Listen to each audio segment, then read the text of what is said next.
En particular nos vamos a centrar en los temas de ferrul y efecto férula, reimplante intencional y preparación biológicamente orientada, ¿ya? Para coronas en dientes con destrucción severa, de modo que nos permita ganar ese efecto férula que necesitamos.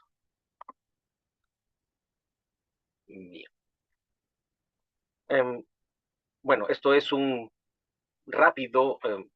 rápida vista de lo que vamos a ir viendo. Vamos a ver, les decía, el tema de ferrul, por qué tenemos fracturas a veces de postes y desprendimiento consecuente de la corona, qué podemos hacer para evitarlo, ya que es ferrul, que es collarín dentinario, que es efecto férula. Eh, es algo de lo que suelo hablar mucho porque hablo mucho de diente severamente destruido y me llama la atención de que aunque es un concepto esencial en odontología, muchas veces se desconoce sí, o se conoce, pero no se identifica por nombre, ¿no? Vamos a ver un poquitito también de una alternativa o de las alternativas que uso yo para remoción de postes de fibra de vidrio. Eh, También una alternativa para gingivectomía, aunque siempre repasamos eso que otras alternativas pueden haber. Ventajas y desventajas, todo depende de qué tanto nos jalemos la lengua mutuamente, ¿no? Vamos a hablar un poquito de tapón apical, al menos una de las alternativas para hacerlo, y de poste de fibra de vidrio, cómo instalo postes de fibra de vidrio actualmente, porque sigo considerándolos una opción necesaria, ¿no? Una herramienta más para la técnica restauradora. Reimplante intencional, em, específicamente vinculado a extrusión quirúrgica, ¿no? Em, y una de las formas en las que consigo extrusión quirúrgica, yo utilizo tres alternativas para obtener el reposicionamiento. Les voy a mostrar una de ellas en este caso. Y, perdón, ya, y preparación biológicamente orientada, ¿no? BOPT, em, para ganar collarín dentinario infragingival y permitir modelar, reposicionar el margen gingival según la conveniencia del caso, ¿no? Bien, entonces eso era un pequeño adelanto de lo que vamos a ir viendo. Para que los que vean el video después vean, confirmen si les interesa, ¿no? Este caso tiene conmigo una historia, les decía, este es un video que hice antes de todo el proceso que les voy a enseñar ahora, en este caso en ese incisivo lateral, coloqué una corona libre de metal y hice este video cuando estaba registrando para registrar casos clínicos con un cemento autoadhesivo nuevo que estaba ingresando al mercado peruano, que luego dejó de haber, que es SEM de Spiden. Y bueno, a veces me hacen llegar así materiales que se van a introducir para anotar detalles sobre su utilización y luego poder hacer recomendaciones, ¿no? Y bien, entonces se instaló esa corona con estructura de circonio estratificada en las condiciones que ustedes ven. Voy a repetir el video para que noten la situación de la pieza, vean la cantidad de dentina a nivel cervical que había, ¿no? Y el tamaño del muñón sostenido por un poste de fibra de vidrio. Em, Actualmente hay como una tendencia a un poco desestimar la necesidad del collarín dentinario utilizando algunos materiales, por medio de técnicas adhesivas y utilizando algunos materiales reforzados con fibra, o utilizando fibras de polietileno, ¿no? Largas, para hacer la reconstrucción adhiriéndose al tejido dentinario cervical. Pero de momento, lo que sabemos nosotros es que necesitamos collarín dentinario. De hecho, por ejemplo, en este caso, yo tengo esta secuencia de imágenes, de radiografías, donde ustedes pueden ver, bueno, el momento en que se fracturó y pueden ver la fecha, perdón, la fecha ya, cervical. Cuidado con sus micrófonos, por favor. Pueden ver las fechas en que fueron tomadas estas radiografías, ¿ya? Yo primero, bueno, a esta paciente primero se le fracturó la pieza dental de forma espontánea, ¿ya? Sin motivo aparente, sin haber tenido lesiones anteriormente. Se le hizo la endodoncia y le hice una restauración coronaria directa. ¿Ya? Les comentaba al principio que yo asisto socialmente a veces a esta paciente, es uno de esos casos que uno lleva. Y bueno, les brindamos servicios desinteresadamente, ¿no? Le hice esta restauración coronaria directa, bueno, con retención, con poste de fibra de vidrio, se fracturó la corona directa y posteriormente le instalé la corona que ustedes han visto en el video. Más o menos esto ocurrió entre octubre, octubre de 2021, pueden ver las fechas acá en la parte izquierda, y la corona fue instalada, a ver, se fracturó espontáneamente en octubre del 2021 y ahí mismo se le hizo la corona directa, que se fracturó muy rápido en febrero de 2022, ¿ya? Y ahí otra vez se hizo una restauración directa y finalmente la corona se le instaló en noviembre de 2022. O sea, la corona directa se fracturó septiembre, octubre, perdón, octubre, noviembre, diciembre, enero, febrero, a los 5 meses, ¿ya? Eh, Sin embargo, luego otra restauración directa que se hizo tuvo una duración mayor y se le instaló la corona, que ustedes han visto en el video, y esa corona se fracturó nuevamente a los 8 meses aproximadamente. Para entender por qué se estuvo fracturando, bueno, tenemos que entender el concepto de Ferrul o los conceptos de Ferrul y efecto férula, ¿no? Hay por aquí algunos comentarios. ¿Se ve el panel del OBS? A ver un ratito. Ah, sí, no debería ser. Lo siento mucho.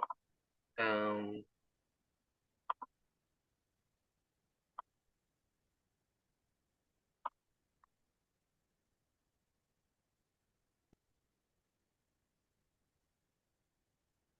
¿Ahora sí estamos? Sí, ¿verdad? ¿Me confirman? Ahora sí, genial. Bien, pero sí han podido ver la historia. Les fui contando las fechas, más o menos cuánto tiempo pasó entre fractura y fractura. Em, bueno, yo personalmente me puedo achacar el tema de estos acontecimientos por un exceso de entusiasmo, no medir bien las características del caso, las dificultades del caso. Algo que yo no les he mencionado es que, bueno, esta paciente, que tiene alrededor de 55 años, tiene historia de cáncer de lengua, ¿sí? Ha recibido cirugía, radioterapia, tuvo algunas recesiones debido a eso, y luego ha tenido afracciones porque durante bastante tiempo no ha tenido oclusión mutuamente protegida, no tenía sector posterior, tenía sobrecarga en el sector anterior. Sin embargo, cuando ocurrieron estas fracturas, ella ya era portadora de una prótesis removible, ¿sí? Ya el deterioro a nivel de cuello se había detenido, aunque no se habían hecho varias de las restauraciones que necesitaba, y entonces no le achaco a eso las fracturas coronarias, ¿ya? Sino a la ausencia de ferrul. Em, Ferrul como concepto es el anillo de estructura dentinaria remanente. Debe tener como concepto básico 1.5 a 2 milímetros de altura, ya en toda la circunferencia de un diente que va a ser restaurado con una corona protésica. Y el efecto férula es el, el efecto que produce la corona protésica alrededor del ferul, abrazando esa estructura dentinaria remanente, ¿ya? Y de esa forma distribuyendo las fuerzas, ¿ya? Y eso va a prevenir la dislocación de la restauración. Entonces, cuando hablamos de ferrul, ya vamos a ir viendo que tenemos una variedad de ferrul, desde el ferrul completo hasta el parcial de varios tipos, ¿no? Con pérdida de una pared, de dos paredes, de tres paredes o ausencia total.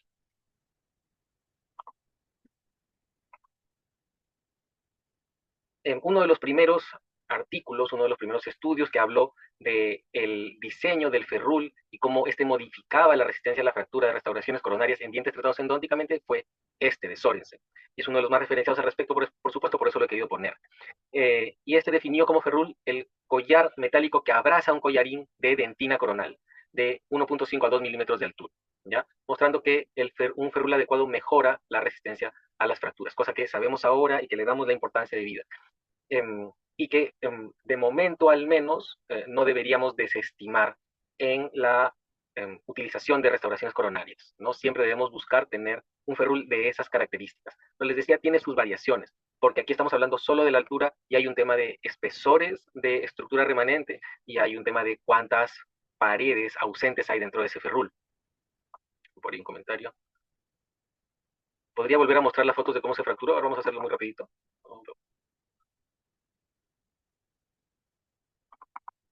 Por cómo estoy presentando aquí, no es tan rápido.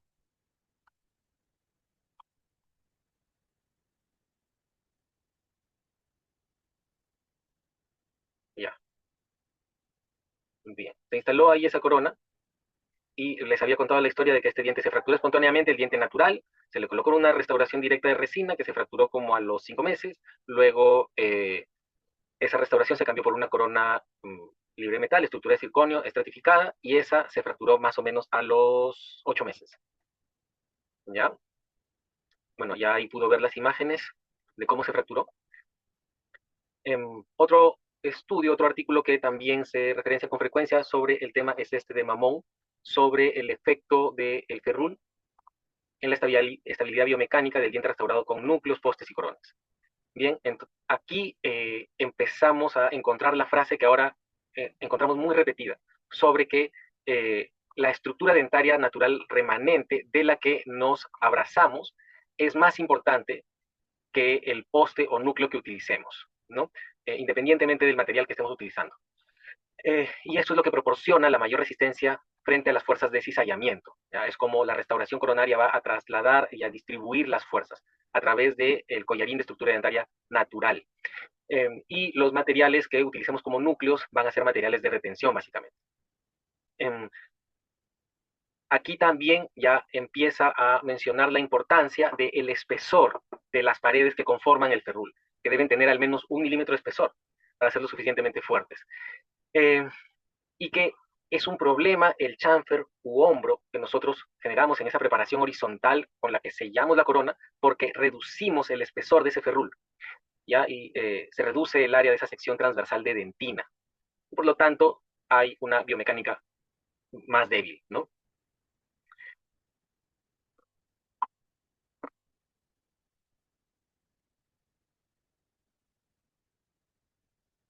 Luego tenemos este otro artículo de revisión bien interesante. No he puesto el año aquí, pero estoy casi seguro que es del año pasado, que revisa y repiensa cómo, o aclara, mejor dicho, algunas ideas que ya habíamos venido acumulando sobre el ferrul anteriormente, que tiene que ver, uno, sobre la importancia del espesor y luego sobre la importancia de las paredes residuales, ¿ya? Entonces, no solo la altura del collarín dentinario para el ferrul va a ser importante, sino también su continuidad circunferencial, el grosor y la ubicación. ¿Cómo? Brinda un mapa bien sencillo de entender, muy útil para la toma de decisiones o al menos para determinar el pronóstico eh, de riesgo de fractura que puede tener esa pieza. ¿Sí? Es esta de acá. Bueno, pueden encontrar el artículo, estoy casi seguro que es de libre disposición. ¿Ya? Captúrenlo ahí y capturen este mapa. Lo que indica es lo siguiente. Si tú tienes un ferrul con una altura de 2 milímetros y un espesor mínimo circunferencial de 1 milímetro, ¿ya? Y tienes 4 paredes, no hay riesgo anticipado de fractura, ¿no? A 4 paredes no hay riesgo. Si tienes 3 paredes, pero lo que se ha perdido es una distal o una mesial, entonces el riesgo es bajo. ¿Ya? Ahora, si has perdido 2 paredes y una de esas paredes, ¿no? Y tienes la... a ver, si has perdido, perdón, aquí me estoy cruzando, si has perdido 2 paredes, pero tienes dentro de esas 2 paredes, de las 2 paredes remanentes, la pared bucal, ¿ya? La pared bucal es mejor para tolerar cargas laterales, cargas horizontales, digamos. Y el riesgo sigue siendo bajo. O sea, tú tienes la bucal y una más, el riesgo es bajo. Pero si entre esas 2 paredes tú tienes la lingual y una más, y adicionalmente tienes cargas laterales altas, o sea, es un paciente bruxista, por ejemplo, o tiene muchas pérdidas de piezas dentales, entonces el riesgo aumenta, ya porque la pared lingual es un poco peor que la vestibular para tolerar esas cargas. Ahora, si tienes tres paredes y se ha perdido la vestibular o la lingual, eh, teniendo leves o normales cargas laterales, el riesgo es medio, pero si es una carga pesada, lateral, el riesgo es alto. No, tienes que practicar diario harto, si no, no vas a Cuidado ahí llegar, con ¿no? sus picos, porfa. Vas a No, perder. Alexis. Bien. Luego, cuando tienes 2 paredes, ya el riesgo es alto. ¿Sí? Siempre, al tener 2 paredes, el riesgo es alto. Si es que esas 2 paredes son la mesial y la distal. o si tienes una sola pared, ¿ya? Y cuando no tienes ferrul, directamente se considera no restaurable.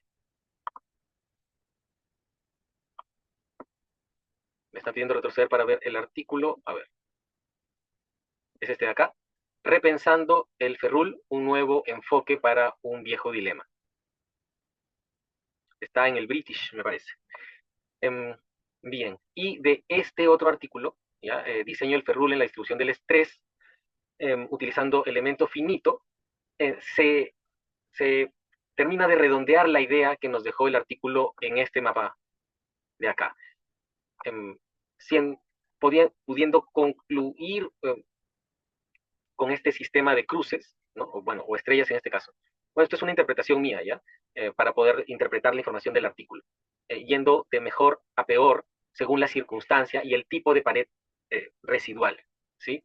Y bueno, ahí se los dejo para que le puedan dar utilidad o puedan evaluar en sus casos clínicos y ofrecer el pronóstico correspondiente, ¿no?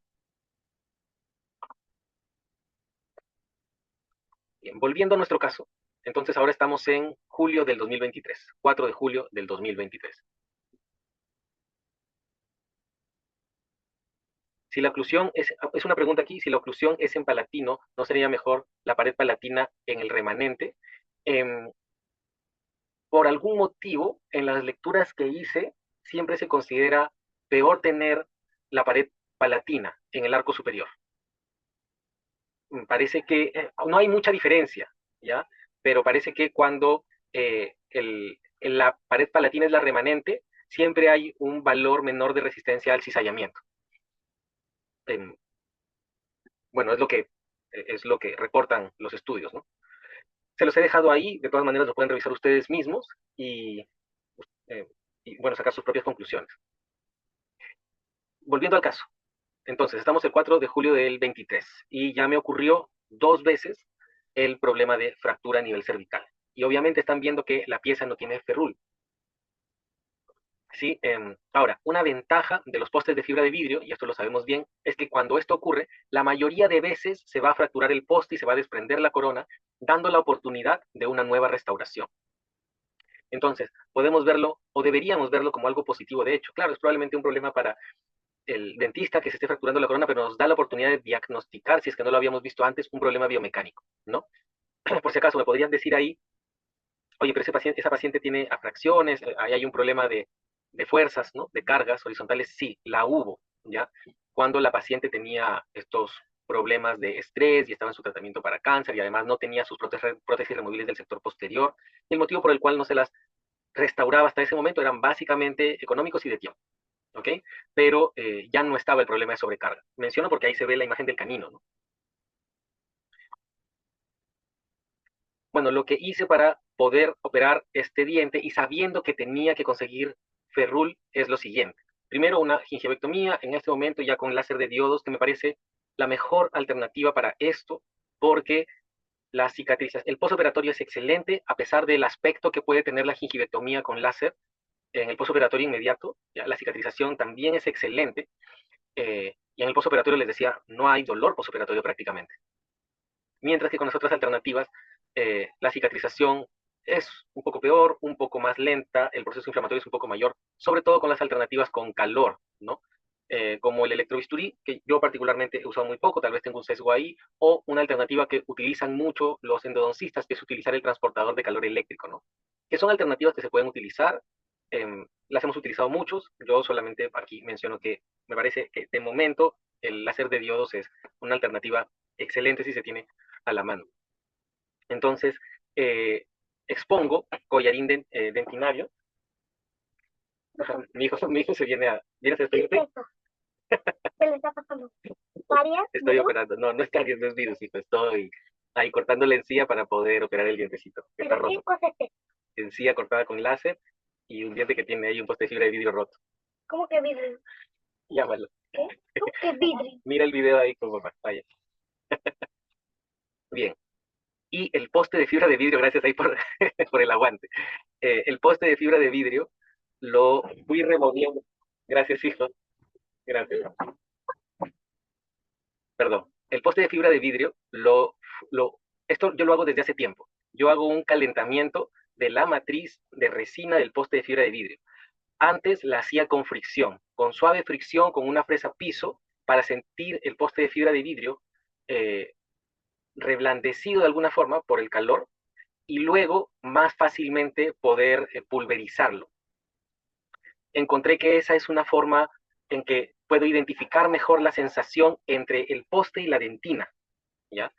Una alternativa para algunos casos en que el poste sea muy largo y que realmente sea un problema ir profundizando, puede ser el láser de diodo también. Encontré que aplicar el láser, el que se utiliza para cirugía, que en el mío es 450, si no me falla la memoria ahí, consigue lo mismo. Se calienta la matriz resinosa, se carboniza superficialmente y queda desnaturalizada y al momento de pulverizar es más sencillo de identificar.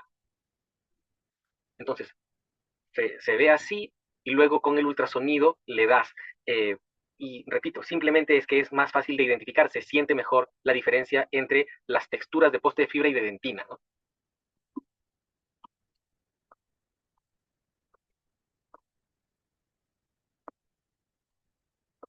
Hay algunos comentarios, creo que han sido de cuando apareció mi hijo. Y aquí hay una pregunta, cuando decide realizar alargamiento coronario y no solo uso del láser para la gingivectomía, ¿cuándo decido utilizar alargamiento de corona clínico? Casi nunca, realmente, por los cambios de la arquitectura gingival que se produce, excepto que no pueda hacer lo que vamos a ver en este caso, que es una extrusión quirúrgica, ¿ya? Siempre que puedo y necesito más collarín dentinario, hago extrusión quirúrgica. Y solo si no puedo hacer extrusión quirúrgica u ortodóntica, recién pienso en alargamiento de corona clínico. ¿Con qué otro instrumento se puede calentar el espigo de fibra? Yo lo hacía o lo sigo haciendo a veces con una fresa piso número 1 en contacto, sin empujar. Cuando uno deja rotando la fresa piso en contacto con el poste, luego de un momento, unos 10 segundos, sientes una suave caída, y eso es porque se calienta la matriz resinosa y fácilmente se puede atravesar, ¿no? Por ella. Es parte de la técnica de remoción rotacional, con instrumento rotacional de postes de fibra de vidrio. No es una técnica muy segura, pero es una técnica que he utilizado durante un buen tiempo, ¿no? ¿Qué potencia usa el ultrasonido y en qué modo? La verdad es que voy probando. Empiezo en modo E12 y a partir de ahí voy subiendo si lo necesito.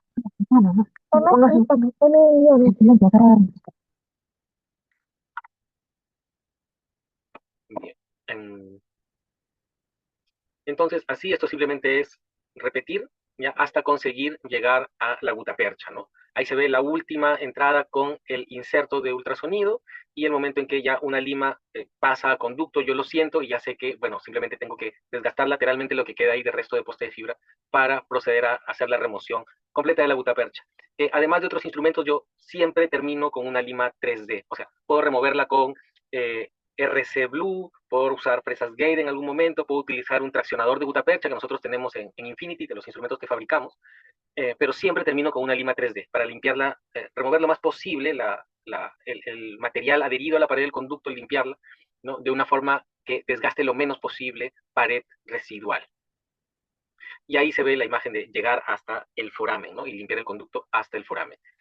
Y en esa sesión, donde ya se hizo un montón, esto toma tiempo, no es un proceso rápido, bueno, coloqué hidróxido de calcio como una obturación temporal, no para fines medicamentosos, solamente para no dejar el conducto vacío, ¿no?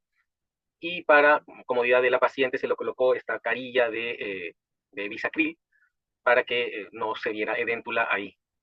Bien, no sé si está por acá, antes de seguir, la doctora María Claudia, habíamos quedado que nos iba a dar uno de sus tips de endodoncia digital. ¿Cómo está, doctor? Muy buenas noches. Hola, hola, Maquia, ¿cómo estás? Qué gustazo volverte a tener por acá. Muchas gracias. Hoy día nos reunimos con María Claudia para ir viendo un tema de eh, detallitos para poder llevar a término la producción de su sistema de guías para acceso endodóntico guiado. Y hemos tenido buenísimos avances. Yo creo que en una semanita esos prototipos deben estar terminados, ¿no, Macla? Efectivamente, doctor, y sí, sí, va a ser muy, muy grato poder compartirlos con todos ustedes, colegas. Super, ya hay dos casitos ahí para poder terminar de probar esos prototipos. Estoy emocionado Efectivamente. hasta las lágrimas. Y Listo, vamos a compartir ahorita el tip de endodoncia digital. Muy buenas noches a todos. Voy a compartir ahorita pantalla. ¿Es posible? Ya está. Sí, sí, sí. Ah, perfecto. Ok. El día de hoy discutimos un caso, pero muchas veces lo mandan en otro tipo de formato. Vamos a abrirlo en un formato que es gratuito, que está aprobado a nivel internacional por el Instituto de Medicina y también Americano de Medicina y también es un programa que tiene muchas aplicaciones, como es el 3D Slicer. De repente algunos de ustedes, doctores, ya lo conocen, ¿ok? Pero este tiene ciertos aditamentos. Por ejemplo, este programa, que les recomiendo que se descarguen la versión 5.8.1, que es la última, estable, porque hay una 5.9 que no está estable, todavía es una versión beta.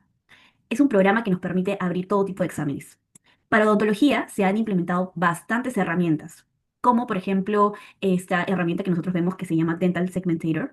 Esta herramienta dentro del programa implementa por primera vez, porque este programa anteriormente podías abrir una tomografía y todo, pero no tenía inteligencia artificial. Sin embargo, este apartado tiene la capacidad de tener cierta inteligencia artificial que te va a permitir segmentar de una forma inteligente. ¿Ok? Muy aparte de eso, también nos sirve para abrir todo tipo de tomos en varios formatos. Entonces vamos a verlo. Cuando yo abro aquí, pongo DSM, que es DICOM, y bueno, yo ya tengo cargada la tomografía de la paciente, pero también aquí podemos importarla, ¿no? Show DICOM Database, y también aquí también podemos presionar e importar cualquier archivo que nosotros tengamos para abrir siempre que sea en DSM. También hay unos formatos que nos va a permitir, como por ejemplo el formato de Romexis, que no es específicamente DICOM, que viene más que todo como un archivo comprimido, ese también nos permite abrir, pero con un poquito más de dificultad. Vamos a abrir la tomografía. ¿Se me escucha? Sí, se escucha perfecto. Ya. Listo. Entonces, aquí tenemos la tomografía, los tres diferentes cortes. Y en el caso, hay dos tipos de función. En el caso yo quiera ver en 3D aquí, me voy a este apartado, bajo, me voy a Volume Rendering y simplemente le presiono el ojito. Algo muy interesante es que por eso se llama Convin. Miren la forma del átomo. Es un tubo, ¿no? Que es obviamente parte de un cono. Entonces, vamos a modificarla y vamos a cambiarle la densidad. Siempre utilizamos esta y esta para el tema de volúmenes óseos. Y simplemente vamos a verificar. En este caso, que nosotros estamos viendo, teníamos aquí un caso de perforación. Si lo ven, aquí está la raíz. Aquí está la raíz, ahí está la raíz palatina. Y teníamos un caso de perforación que ha producido una lesión bastante amplia. Entonces, ¿qué hacemos aquí? Una forma diferente de poder evaluar este tipo de lesiones tan pronunciadas puede ser una evaluación no necesariamente por los cortes tomográficos, sino también por el renderizado, que nos ofrece una visión un poco más voluminosa, ¿no?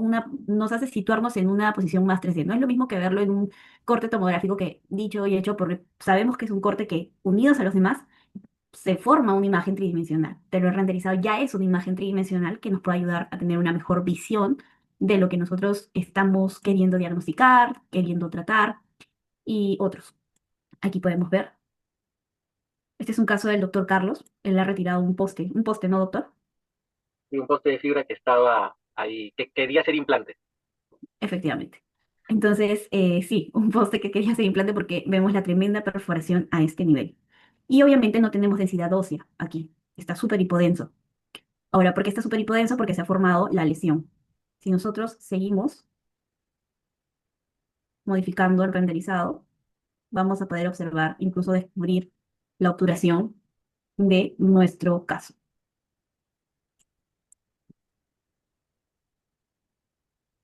Y nos va a permitir ubicarnos mejor. Ahora, este tipo de renderizado muchas veces ya lo tenemos incluido en todos los software de lectura tomográfica, ya sea Celix o Romexis. De hecho, Romexis, por más que no te den, o sea, por más que no te den el archivo netamente en DICOM, su renderizado es bastante bonito. Su inteligencia artificial hace que se coloreen muy bien las estructuras. Incluso podemos también modificarlas y modificar también las vistas para poder nosotros ver. Pero en este caso, en este programa, También tenemos la misma función, solamente que hay que conocer algunas herramientas que quizás en otro tiempo pueda explicarles, pero sí, y en este caso. Y vamos a hacer, vamos a utilizar la segmentación del Dental Segmentator, ¿ok? Entonces, este es un renderizado volumétrico. Tiene ruido, sí, vemos ruido por acá, vemos ruido por acá. Entonces, yo quiero una imagen más limpia y quiero segmentar varias estructuras, ¿ok? Tenemos un poquito de tiempo para poder... Dale, dale, sí, la gente quiere ver. Te preguntan dónde diste clic para que se vea el 3D. Ah, ya. Me voy al, me voy al Volume Rendering y de Volume Rendering me voy a este ojito. Presiono el ojito, se va. Abro el ojito, vuelve. Y para cambiar el color, me voy a Preset en Display, me voy a Preset y puedo elegir. Yo les recomiendo que elijan entre esta y esta tipos de renderizado, ¿no? Coloraciones. Los demás pueden estar orientados más a tejidos blandos, cuando tenemos exámenes como, por ejemplo, resonancias magnéticas o ecografías. Pero para tomos les recomiendo estos de acá. Entonces, esto es un renderizado volumétrico. Si yo quiero en este programa volver y hacer una segmentación, simplemente me voy a este apartado y yo ya tengo esta pestaña ya instalada, que quizás en otro tip les voy a enseñar cómo potenciar su 3D Slicer para que puedan hacer todas las funciones habidas y por haber. A ver, tenemos Dental Segment Zero. Entonces, ¿qué hago? Ya está seleccionada la tomo, simplemente pongo aplicar. Ah, solito. Sí, porque ya esta pestaña ya tiene, justamente este apartado ya tiene lo que es la inteligencia artificial. Entonces, se demora un poco, eso sí, se demora, pero está segmentando. Y luego, Algunas veces el tema de la inteligencia artificial hace que se cierren algunas estructuras que están abiertas, pero es muy útil en el caso, por ejemplo, que nosotros queramos hacer un diagnóstico porque segmenta nervios, segmenta mandíbula, dientes y podemos hacer extracciones virtuales. En este caso tenemos una tomografía de campo reducido que normalmente a veces la misma inteligencia no la lee, pero en este caso sí la está normalmente que segmentando. la fotografía de campo reducido de tanto ruido. Sí, es normal, por el tamaño de voxels y las estructuras, es normal que tengamos bastante ruido. Y también porque a ver, el tree hold, o de repente en el momento yo de renderizar, no he disminuido la cantidad de ruido, no lo he modificado del todo. Está segmentado. Pero aquí tenemos ya la segmentación. Te quiero comprometer con algo. Em, Hay Dígame. cierto interés en el tema de autotransplante. Y aunque nosotros no hagamos las guías, sería interesante de repente para algún clínico ir digitalmente haciendo el ensayo, ¿no? Y ver si la pieza seleccionada puede servir para autotrasplante. ¿Algún día nos puedes mostrar cómo, luego de la segmentación, podemos hacer esa prueba? Ah, sí, claro, claro, claro. Ya queda entonces para la próxima. A ver, miren, sí, doctora, pero mire, yo todavía veo el renderizado. Ya, perfecto. Me voy de nuevo a Volume Rendering y tacho el ojito. Y miren la diferencia. Se hace menos pesado cuando lo manipulo. Pero cuando abro, ¿por qué? ¿Por qué pasa esto? Porque aquí hay más cantidad de información. Entonces es Claro, normal. el otro ya es una interpretación, son Claro, imágenes. es una implementación bastante prolija, pero fíjense aquí, se ve una ligera depresión, pero la inteligencia artificial ha sellado esta perforación, pero ha segmentado la lesión. Muchas veces puede ocurrir esto y ahí es mejor una segmentación manual. Pero en la mayoría de los casos, en la mayoría de los casos, sí, y una segmentación nos ayudaría mucho, como por ejemplo, para el caso que el doctor dice, ¿no? El tema de evaluación de autotrasplantes, ¿no? Segmentamos los maxilares, tenemos un maxilar con alveolos y podemos segmentar también la molar y podemos también evaluar la posición, podemos evaluar el tamaño, incluso las medidas, ¿no? A qué nivel debería ingresar. Podemos hasta simular, pero ya en otros programas. De por sí el 3D Slicer me permite hacer esto. Ahora me voy de nuevo a lo que son las segmentaciones. ¿Dónde está? Aquí. Me voy aquí, ya, y como ya tengo, mira, tengo la maxila, tengo los dientes y tengo los dientes inferiores. Si yo quiero los elimino y si yo quiero, también elimino los dientes y tengo el maxilar con los alveolos. Y esa Totalmente. función luego puedes imprimir por separado cada una de los segmentos, ¿no? Sí, sí, luego, ojo, esta es una segmentación. La segmentación es un prearchivo en 3D, porque esto después se puede volver sólido y al volverse sólido ya se puede imprimir. todavía esto no se puede imprimir. O sea, tiene que pasar por otra función que también la tenemos acá, que va a hacer que podamos programarla para impresión. Y eso ya lo haría un laboratorio o un centro de impresión 3D. Pero es bastante útil tener esto porque incluso podemos hablar con el paciente, explicarle que éste tenga una visión más amplia de sus estructuras y demás. Lindo, muy bien. Gracias por darnos estas herramientas. La verdad es que yo soy bien analógico, sigo tomando foto en rollo. De hecho, estoy dando esta charla desde mi estudio, donde todavía hago revelado con químicos. Me parece Entonces, increíble, Doc, es increíble. me facilita muchísimo que tú muestres así las herramientas y que las podamos buscar directamente sabiendo, sin tener que hacer cada uno nuestra búsqueda personal, ¿no? Que es una cosa que toma muchísimo tiempo. Gracias por Claro, regalar. sí, 3D Slicer es gratis. Está aprobado por la Asociación Americana de Medicina. Puedes leer varios programas acá. Y si se los muestro es porque es gratis, ¿no? Podemos hacer análisis hasta de microtomografías aquí. Entonces sí, es muy bueno. Muchas gracias, Macla. Si puedes irnos acompañándonos, si puedes, mete por ahí tus Listo. puntos de vista, tus críticas en el caso. Va a estar bueno. Listo, Doc. Hasta luego. Gracias, colegas. Chao. Por si acaso Macla está en los grupos, si le pueden hacer preguntas directamente, ella es súper abierta a compartir.